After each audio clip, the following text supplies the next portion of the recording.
Hello everyone, welcome back to our YouTube channel. Today we are going to solve another SQL problem from LeetCode website. And the name of this problem is Restaurant Growth. And today is our day 72 of 100 days of SQL challenge, where I will be solving one SQL question each day. And I hope you guys are also solving one SQL question with me to practice SQL. And we are doing SQL 50 series where we are doing medium level problems, right? So let us read this problem and try to solve this. So I have this customer table where I have four columns, that is customer ID, name, visited on, and amount. Customer ID and amount is of the data type integer. Visited date is on the data type date, and this name is worker, right? In SQL, customer ID and visited on, is the primary key for this table. So this means that this customer ID and this visited on, the combination of these two columns will be unique and it cannot have null value as well, right? This table contains data about customer transactions in a restaurant. Visited on is the date on which the customer with customer ID has visited the restaurant, right? And amount is the total paid by a customer. Now, you are the restaurant owner and you want to analyze a possible expansion. There will be at least one customer every day, right? What we need to do is we need to compute the moving average of how much the customer paid in a 7 days window, that is the current day plus 6 days before, right? And then average amount should be rounded to 2 decimal places, right? Okay, so and return the result table order by visited on in ascending order. So we have to do order by also. Now in this example, if you can see that we have customer ID, name, visited on, and amount, right? Now visited on, so for example for this 7, right, I have to calculate the amount, that is the running amount, that is the current date and 6 days before amount, right? And then I also have to calculate the average amount for current day and the 6 days before. Now for example on 7th of January, this is the current date and 6 days before will be 1 2 3 4 5 6. So I have to sum this from here and this previous one, right? And for 8th of January I have to sum this one and then previous 6 one till this one. For 9 I have to do this plus previous 6 and so on, right? And then we have to, yeah, so we have to do this, right? And they have given us the explanation as well, which I have already told you. Now let's try to solve this. So here what we can do is we can simply see this. I have to calculate the total of this amount for visited date this, right, and this current amount and previous 6 amount. So I can use this sum where I can do rows between the 6 preceding and current row. But there is one catch, one problem. So basically on visited on, that is 10th of January, right? This 10th of January. So for I have to sum this first, right? So it will be 130 plus 150, that is 280, right? So let's do that first. So for example, what I can say that from this customer table,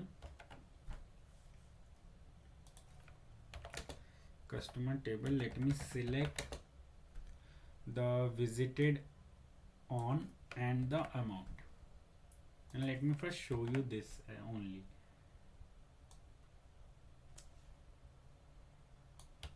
Okay,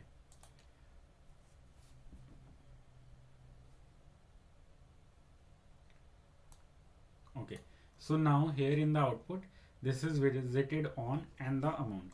Now for this I have to do the sum of this one plus this one and group by this visited on, so that I can have the amount for each visited on, right? So any duplicate it will group by basically. So what I can do is I can use sum here,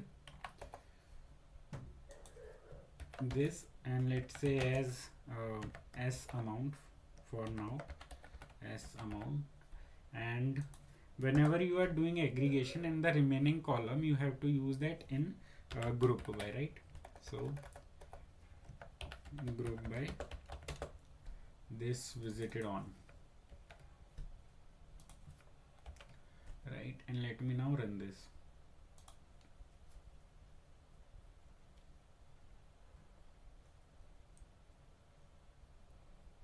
Okay, so yeah, so now this 10th of January is 280. All right, now what I can do is I can use this as a virtual table, and I can use this in CTE, and then I can find out the running sum and average for the current day and 6 days before it.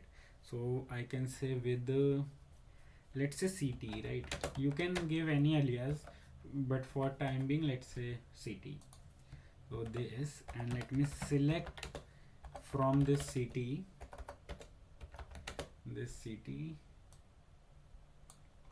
and what I want, let's say first I want both of these to show you, and yeah, so, and let me run this as well.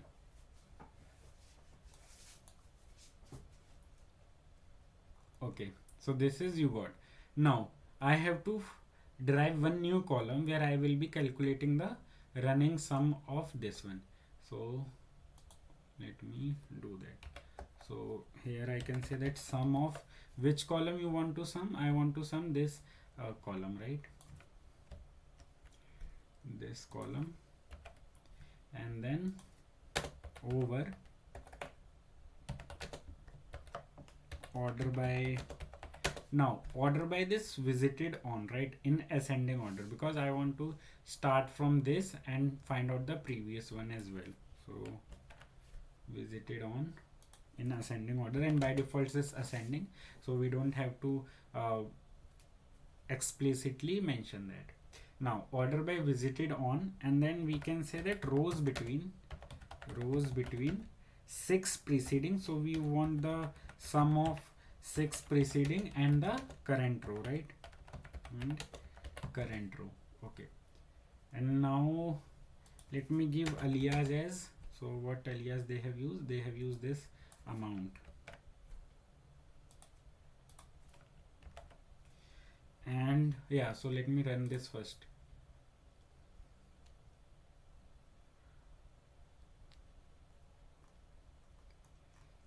What is invalid column name? S amount.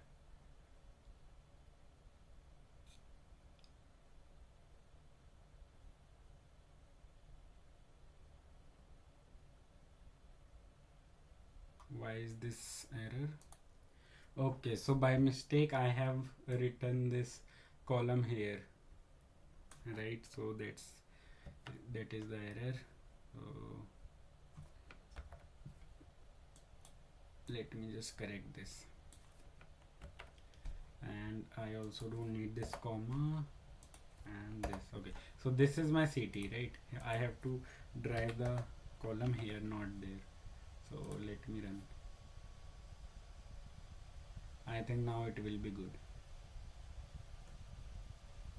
Yeah, so now as you can see, it is doing the running sum. Now I don't want these first 6 rows, right? So for example, here on 7th of January it is 860, 840, that is the required result that I want. Now along with this amount I also want the average, so let me do that as well. So you can say average of, again this S amount column and the same thing. So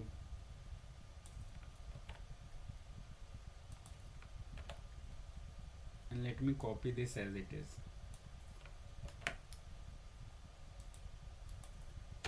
Okay, and the alias they have used is average amount.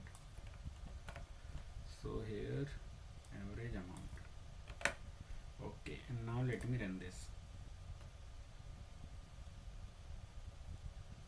Yeah, now we get the average amount as well, but there is one problem.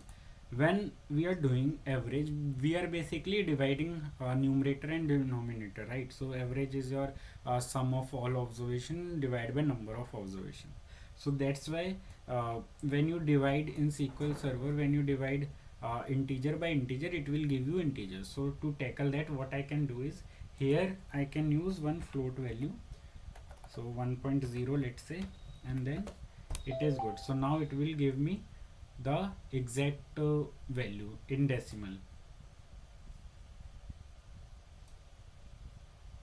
Okay, so now as you can see, it is giving us the exact value, and now we have to round this to 2 decimal places. So let me just do that.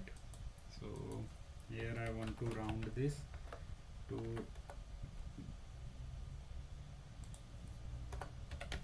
2 decimal places, and I also have to do order by, right? So order by which column? I guess it was visited on, right, in ascending order. Okay, so order by this. Okay, and now let me run this again.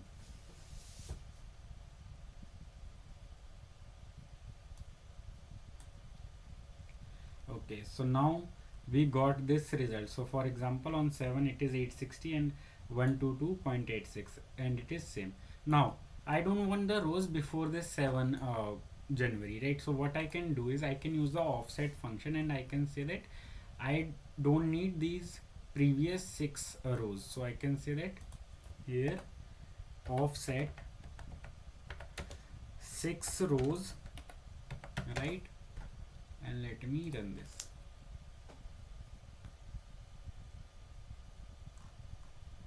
Why it is error? Yeah, so now I basically getting these only rows which I need.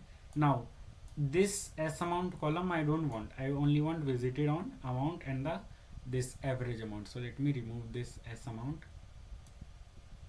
Okay, and now we are good to go. Yeah, it gets accepted, and let me just quickly submit the code as well. And guys, if you are liking my videos, please subscribe to the channel, like this video, comment as well if you don't understand anything, and please practice one SQL question so that you can be really good in SQL and crack your SQL interviews. And again, thank you so much for watching this video.